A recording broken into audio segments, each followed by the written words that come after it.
I'm Molly White, and you're listening to the audio feed of the Citation Needed newsletter. You can see the text version of the newsletter online at newsletter.mollywhite.net. Issue 45. I'm the director now. This issue was originally published on December 5th, 2023. Rising Bitcoin prices bring echoes of the cryptomania from years past, and an ambitious hacker decides to manifest a new job for themselves. Exciting news! For those of you who enjoy listening to the audio versions of these newsletters and would like to be able to do so from your podcasting app of choice, I've put together a podcast feed. It'll have exactly the same recordings that I attach to each newsletter post, so those of you who like listening from Substack won't miss anything if you don't use the feed. I'm also working on some exciting video stuff, so if that's something that interests you, make sure to subscribe to my channel over on YouTube so you don't miss it. It's at Molly0xFFF over there as well. I'll also put links in the newsletters, of course, to any videos I publish. As a part of my experimentation in the video world, I am also on TikTok now. If you don't like TikTok, fear not, I'll try to cross-post videos to YouTube where reasonable. And if you don't like video in general, that's fine too. This is all in addition to my writing, not in place of it. One last quick plug. After a bunch of requests, Web3 is going just great is now cross-posting to Instagram and Threads in addition to its usual Twitter, Mastodon, and Blue Sky. The username on Instagram and Threads is Web3 is going great. In the age of a million social networks, I just try to meet people where they are. Crypto has enjoyed some more gains in recent days, with Bitcoin recently breaking the $40,000 mark. Hold on to your butts, because mainstream financial news outlets are already uncritically republishing claims by crypto executives celebrating a so-called bull run.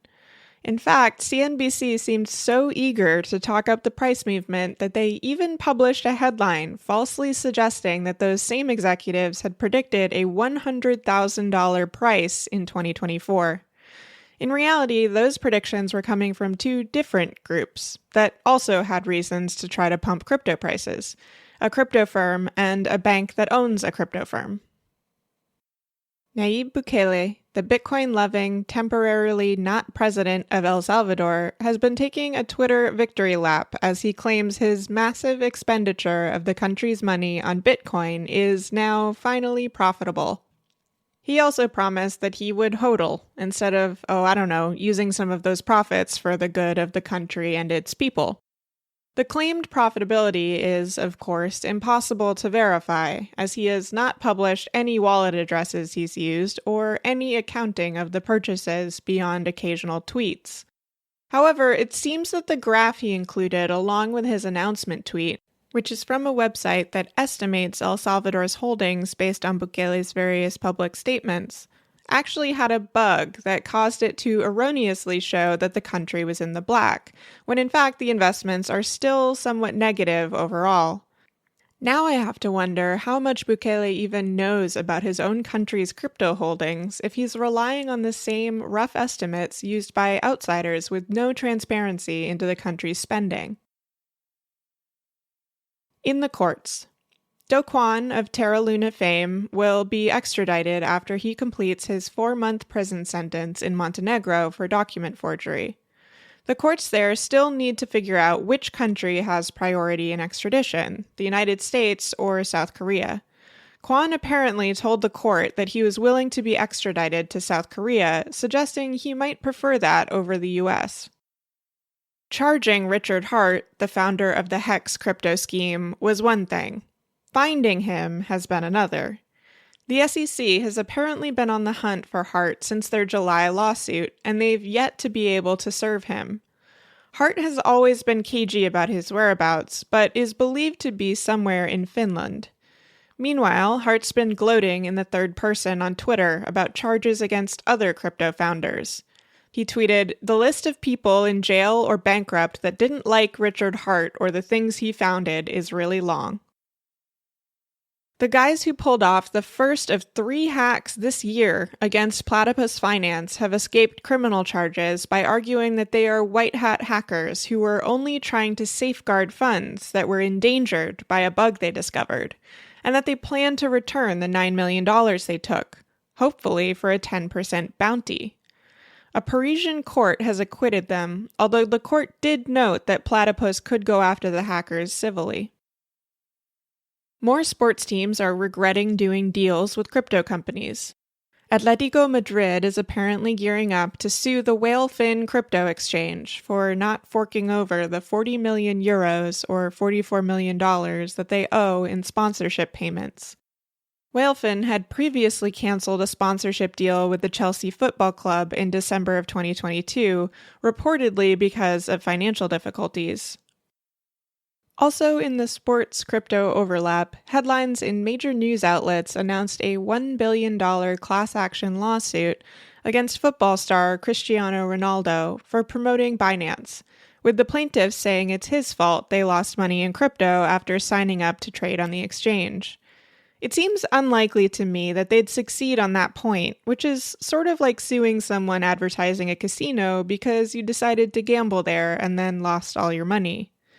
Other class action lawsuits have also been filed against 2 promoters of FTX, Mercedes Formula One racing team, and Major League Baseball. These are from the same group of plaintiffs suing people like Shaquille O'Neal and Tom Brady for their advertisements of the exchange.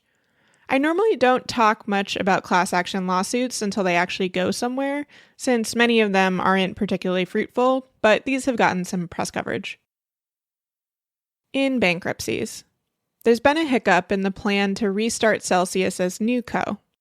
NewCo was initially going to mine Bitcoin, stake Ether, and distribute shares of the new company to Celsius creditors, but the SEC has so far been unwilling to sign off on it.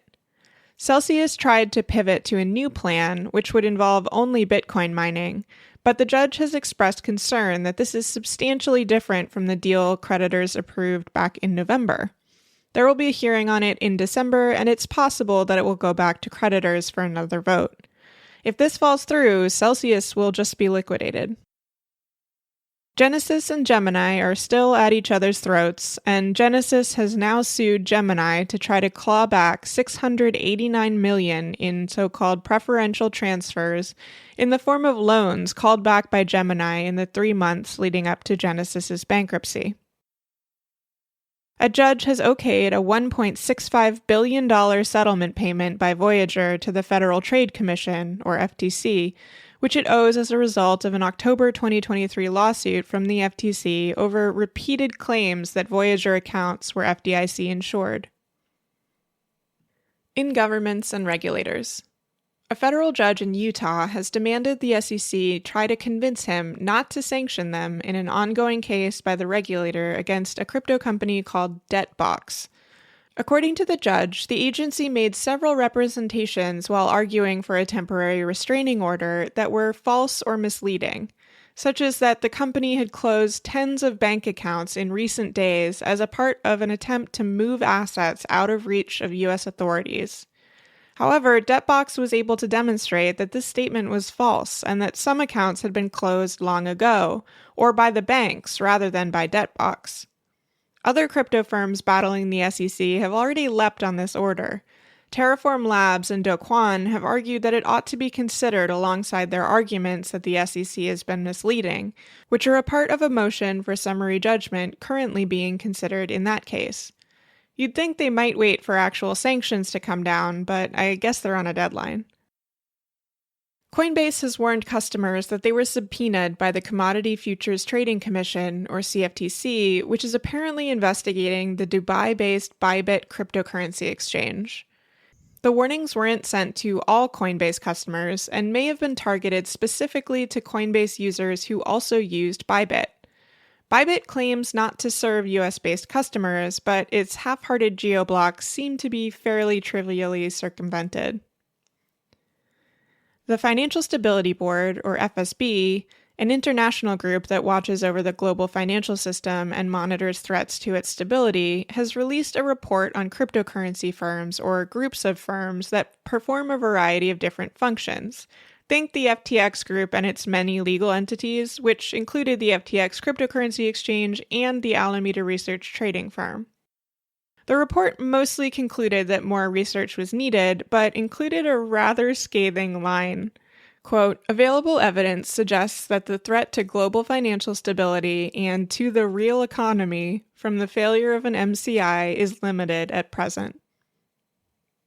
The U.S. Treasury has sanctioned Sinbad for tumbling hundreds of millions of dollars in cryptocurrency for the North Korean Lazarus Group. Sinbad was really just a reincarnation of the Blender cryptocurrency mixer, sanctioned by the Treasury in May 2022 for the same reason. Although the Fed seized the Sinbad domain, there is already a mirror online. Let the mole whacking continue. The Treasury has also been issuing thinly veiled warnings to Tether via remarks by Deputy Treasury Secretary Wally Adeyemo at a blockchain conference. He said, I am increasingly concerned about things like dollar-based stablecoins that aren't based here in the United States, but give people the privilege and the ability to use the dollar outside of our jurisdiction. We cannot allow dollar-backed stablecoin providers outside the United States to have the privilege of using our currency without the responsibility of putting in place procedures to prevent terrorists from abusing their platform. This seems rather pointed. Tether, the largest issuer of dollar-backed stablecoins, is owned by the Hong Kong-based iFinex, and Tether Holdings Limited is registered in the British Virgin Islands. Tether has also been widely named in recent reports about cryptocurrency being used to finance terrorist groups, including Hamas and its ally Palestinian Islamic Jihad. In Binance. The now former CEO of Binance, CZ, is stuck in the United States until a judge reviews whether he ought to be allowed to return to his home in Dubai before his February 23rd sentencing hearing. The requirement that he stay in the U.S. was not originally a part of his bond conditions, but the Justice Department appealed that decision, arguing that CZ is a flight risk with few ties to the U.S. CZ has argued back that if he was a flight risk, he wouldn't have voluntarily appeared in the U.S. to enter a guilty plea in the first place. Bloomberg has reported that attendees of a fancy dinner hosted by Binance at a conference in Singapore in September got advance notice of the more than $4 billion settlement between the company and U.S. criminal and regulatory authorities. The Philippines Securities and Exchange Commission has warned citizens that it may shut Binance down in the country where it has been operating without a license. Furthermore, its promotion of crypto trading on social media could come with criminal consequences under Philippines law, and the regulator has ordered Google and Meta to stop showing Binance ads within the Philippines. Binance seems to be following its usual ask forgiveness, not permission strategy, and has promised to come into compliance in the jurisdiction. Elsewhere in crypto, a new Ethereum Layer 2 network called Blast has recently emerged on the scene, but many people in crypto have questioned if it might just be a pyramid scheme. Its pseudonymous founder is known for creating the successful Blur NFT marketplace, and it's backed by the well-known crypto investment fund Paradigm. But the way it's onboarding new users without allowing them to withdraw funds, and its promises of unsustainable exponential yield have many eyebrows quite reasonably raised. Even Paradigm seems to be hedging, with a statement from a general partner disavowing Blast's recent announcement and launch strategy. Quote, "We don't endorse these kinds of tactics," wrote Dan Robinson on Twitter. OpenSea, the once monopolistic NFT platform, is doing so poorly that Tiger Global marked down their stake in the company by 94%. Another VC firm, Coatue, marked their OpenSea investment down by a comparable 90%. OpenSea's $23 million Series A and $100 million Series B funding rounds were both led by Andreessen Horowitz. Tiger Global has also marked down their investment in Bored Ape Yacht Club by 69%. Nice. As it happens, Andreessen Horowitz also led the $450 million seed round for Yuga Labs, the company behind Bored Apes. The Bloomberg piece about Tiger Global's woes also mentioned that they had marked down by 45% an investment in a non-crypto firm, the AI-flavored Superhuman email app. Any guesses who led Superhuman's $33 million Series B in 2019? The Web3 is going just great. Recap. There were 10 entries between November 22 and December 3rd, averaging 0.8 entries per day. $193.45 million was added to the grift counter. Woes at Huobi. Huobi, now actually known as HDX, and its related Hiko chain protocol were hacked for a combined $115 million. This was confirmed by Justin Sun, who claims to be only an advisor to HTX, but who is widely recognized to be its owner. This is yet another blow to Sun, whose Poloniex exchange was hacked for $120 million not even a month ago. The large losses by Sun and his affiliated companies have some speculating that Sun is making off with the money before he, disappears or fakes his death or something. He's recently taken to publishing weird, uncanny valley videos of himself talking about artificial intelligence, in which he resembles and sounds more like an animatronic doll than a human being, which doesn't exactly help that particular rumor. Since we know humans aren't simple, is the question and answer so simple? In reality, there are still many cognitive and emotional thresholds. We might witness ChatGPT today. A considerable number of scores in LSAT exams, even in the United States SAT exams, already considered as an excellent student, but I personally think it still has a big difference from humans, because I think the biggest feature of human beings, unpredictability. We can see the fate of some people. Maybe it's because of some small changes. There have been significant changes. The KyberSwap hack.